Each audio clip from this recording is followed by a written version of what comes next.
For some reason that cut off, so this is part 3 of the walk, January 20th. If you're interested. If you weren't interested, I guess you wouldn't be here, right? Well, I might be here just so as I can make some funds right of you, because, you know, you're looking like a hillbilly from Planet Zod. I made that up, could you tell? Look how beautiful this is. Oh my goodness, I love it. I love you. Huh. Alright, well, we're out here on a walk, stretching the old limoids. I'm trash talking the universe. What up, Galactic Council of Light? Like, what the fuck? Right, and then we're talking about the collective grief today because, wow, right? You feeling it? So many people are waking up. It's not your stuff, because you wouldn't be listening to this if you weren't awake. And there's no such thing as awake anyway, right? We go further. We digress. Because they wiped our memory anyway. I mean, look at all the old buildings. Look at I've been studying this great mud flood thing with the Tartarian stuff. And then you look at buildings and it's like, wow, it is like that. Huh.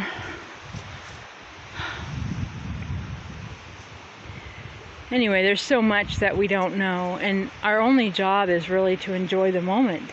It is a challenge. You'd think it wouldn't be, but it's a challenge to enjoy the moment because of survival, right?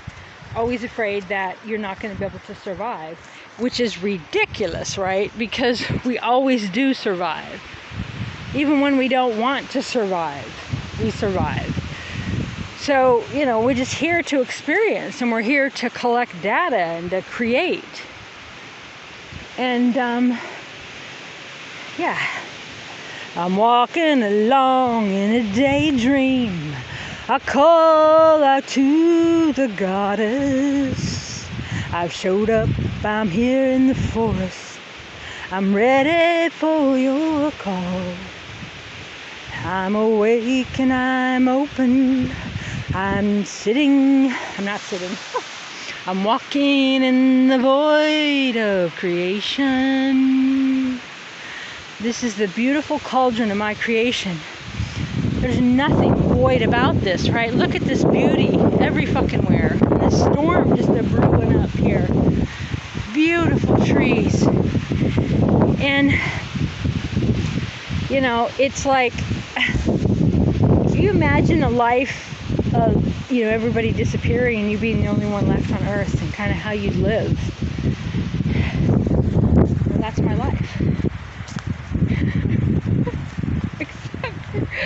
By choice, you know. And then what you do is you go within. You go within. You figure out every trigger, every program. And then you create.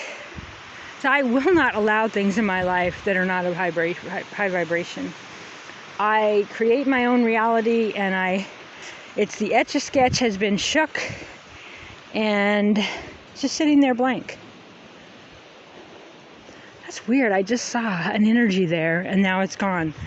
I wonder if it got caught on camera. It was like this white, well, it was like a sheet or a plastic bag, like blowing in the wind, but it wasn't there, and there was no sound.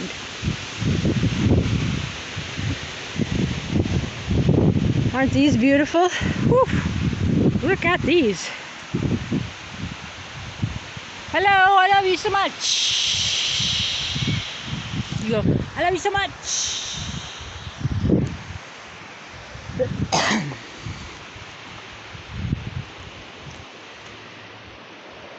Wintertime, Milestone Island, Washington State, January 20th, 2022. Oh my goodness, right? It's going to be the 2nd soon, or the 22nd. And then it's going to be February. February is going to be 2.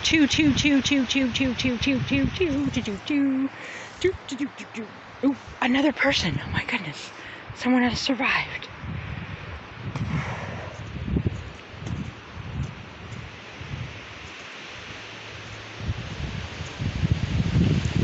wonder where you're watching this video. On your big TV in your room?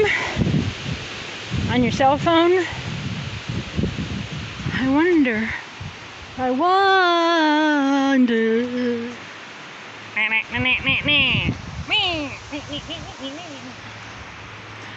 Yes, I just rolled my eyes at myself. We love each other. Okay. Yes, I cuddle the trees. I'm a tree hugger from way back. Oh my goodness. I'll put my hood back up, man.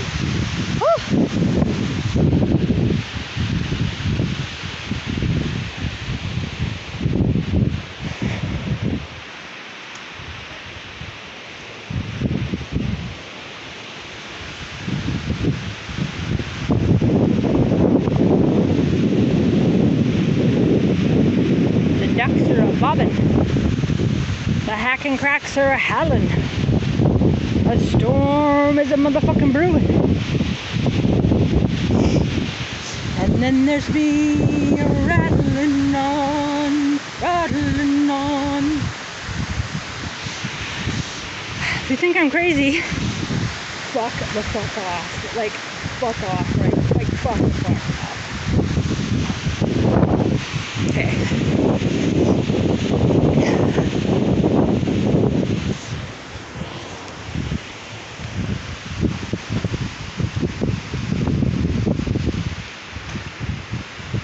Gorgeous trees, gorgeous.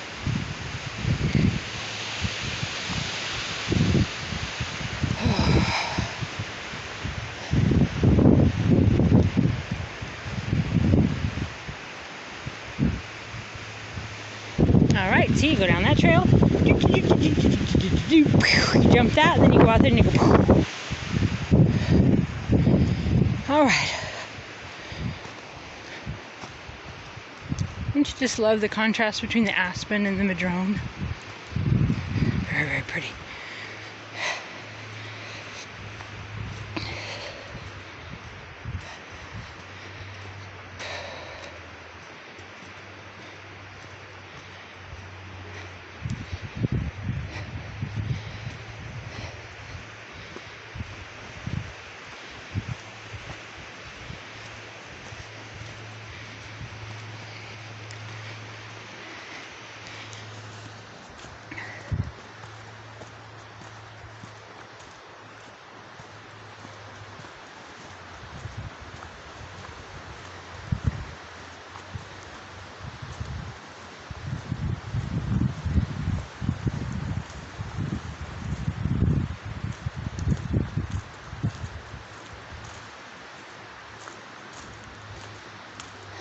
Remember,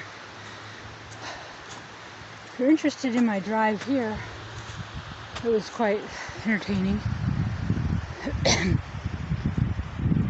Check the description for my Reverend Crystal Cox Ramble channel, and I'm going to be talking about things there that I can't talk about here.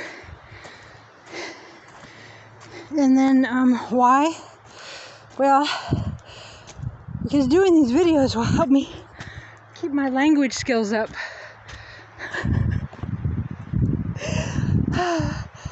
When you live alone and hang out alone and spend all your time alone, you gotta remember how to talk.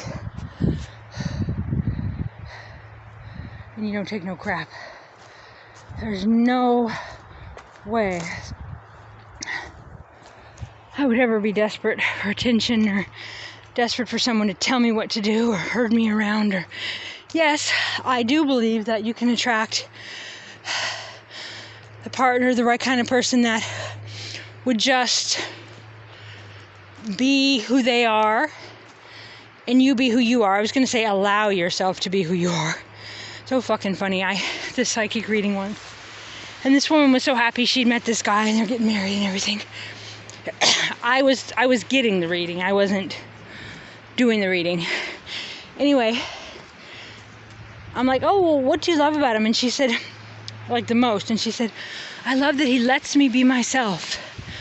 I nearly barfed, right? And I was like, oh, well, that's nice, right? Look at that big old tree. Isn't that cool? The thing is that if someone has to let you be who you are, that's more like a jail keeper or a parent, or they're like, but they really wanted companionship, and so they were willing to sacrifice all these little things about themselves, right? Just to be loved, to completely unlove themselves, not be who they really are all the time. It's so funny. Oh, he lets me be myself. Well, guess what? If you didn't fucking have him, you could be yourself all the fucking time. Oh. Anyway.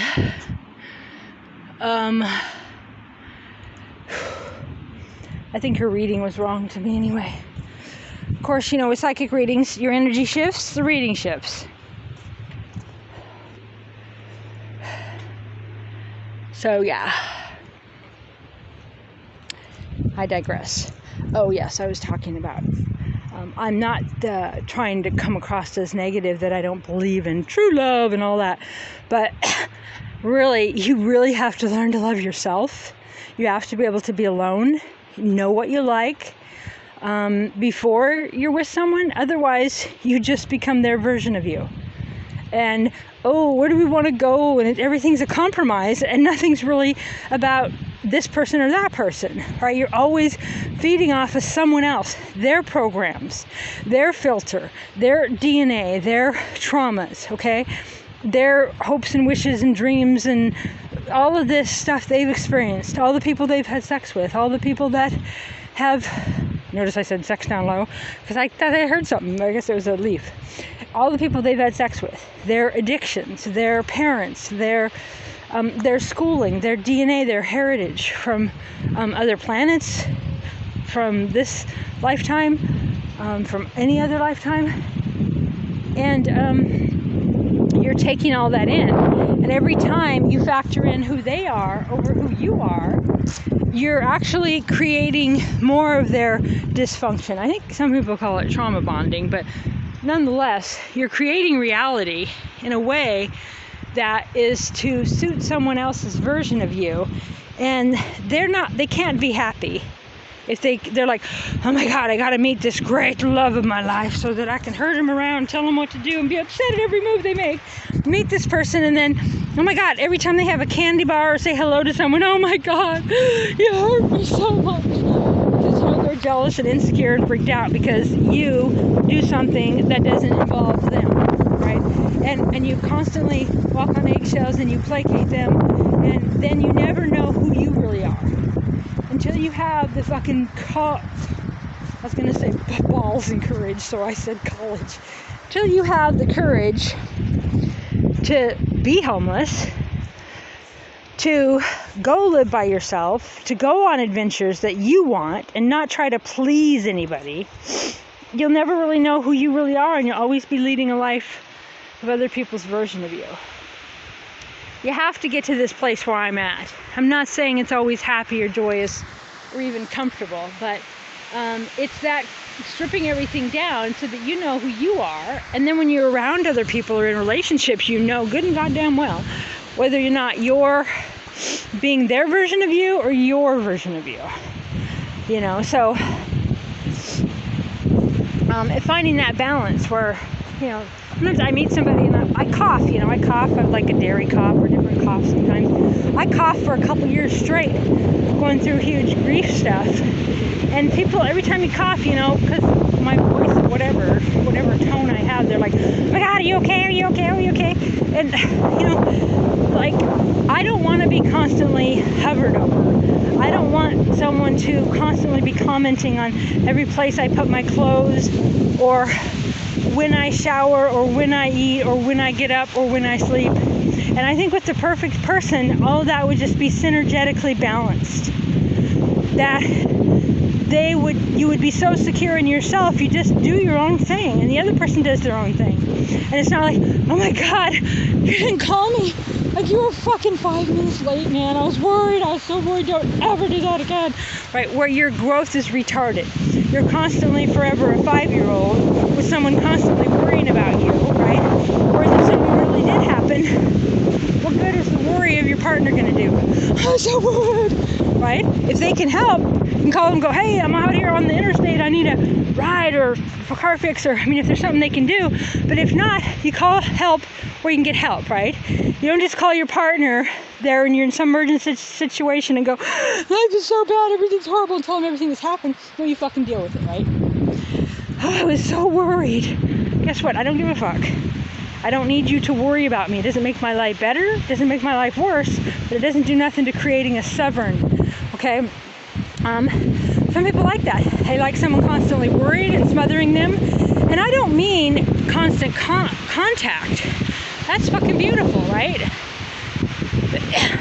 But contact that you want to do. Never where you feel like, oh, if I don't call them, they're going to be mad. If I don't text them, they're going to be mad. If they don't know when I'm on Facebook, they're going to be mad. If they're not in control of everything. Oh, no, they're not controlling me. They just love me. No, kids, boys and girls. That's control. That's people who don't know who they are, what they want. So they constantly have to hurt you because they're insecure. They feel like that they have to constantly watch you and be in charge of everything you do, and there's always this energy of, you're gonna leave me, you're gonna leave me. Instead of the, the stubborn version of that is that I'm me, man, I'm doing my thing. People come and people go, right? If your partner falls in love with someone, great. Be happy for them, right? If they're still in your life, fine. Hanging on to something like a 5,000 ton brick over a cliff just makes your hands bloody, right? Just let it go. Like, let things ebb and flow. You can't hold back the river, but you can suppress yourself, and you can make yourself be someone else's version of you in front of it. You're always going to be yourself in your secret moments, but you're going to deny it, right? Years pile on, you're pretending, oh, I don't like this person, I don't like this activity. You suppress things about yourself, and you don't even know. You think that, oh, that life is great, and you're madly in love, and blah, blah, blah, and we're working on it. If you got to work on it, it's not an it. So it's a monster. So they don't realize it's like the boiling frog thing, right, where they say, well, why did the frog boil alive and die, right? Why didn't the frog just jump out? Well, because the temperature rose slowly. And that's how these relationships are. At first, it's like, what are you doing in the bathroom so long? Who are you talking to? Okay, it doesn't fucking matter. If you have someone like that in your life, I mean, you have a constant parent, and then you want that. You're choosing that consciously. But it's not an independent, sovereign relationship. Okay, and at first you think, oh, they just miss me, they just love me. And so in the beginning, you think it's part of the beginning parts of a relationship. Then it goes on and on and on, and it involves more things. Dinner, where you live, kids, constant lies, constant, can I have this, can I have that? One of you is the parent, one of you is the kid. It's not two sovereign individuals. And so I do believe that that's out there. I see it more in a form of poly, because I don't think that you can, I get into arguments, lesbian sites about this every time I join, so I just unjoin, because, yeah, who needs that shit? But I don't think you can be, was that a person or a tree? I don't know. I don't think you can be monogamous and true to yourself. So, yes, because I'm choosing this person, that's all I want. Right, but that's not what you want, okay? You want to go somewhere and visit somebody. You may not want to have sexual, whatever. It's irrelevant, really. If your partner's constantly jealous of everything you do, you can't go to a game. You can't go create something. You can't just on a whim go to someone's house. You can't, you're not free to do anything, because your partner constantly wants to know where you went and why. And that's not healthy. And like I said, it starts beginning of the relationship looking like love, but later you just become the monster in the void, and then you're doing it to each other. All right. Stop babbling. Someone's coming. They don't want to hear about lesbian relationship advice to myself.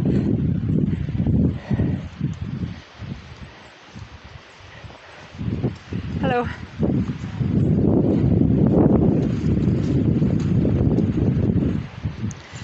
So yeah, now I'm pretending I was on the phone. I am on the phone. Oh, all right. Back to my story. yes, I do believe that there's some good, healthy relationships out there. However, monogamy to me has nothing to do with sex in a way. I mean, it kind of does, but it's not about that.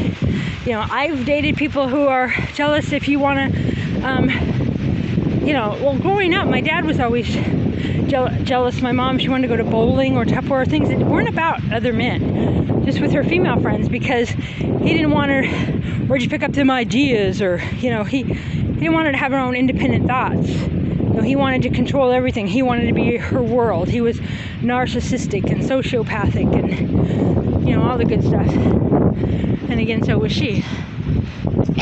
But nowadays, I mean, you don't really have to put up with that. People just do because they're really insecure. And so, yeah, if I meet someone that wants to hang out and then absolutely has no opinion on how I live, but how can you not have an opinion on how someone else lives, right?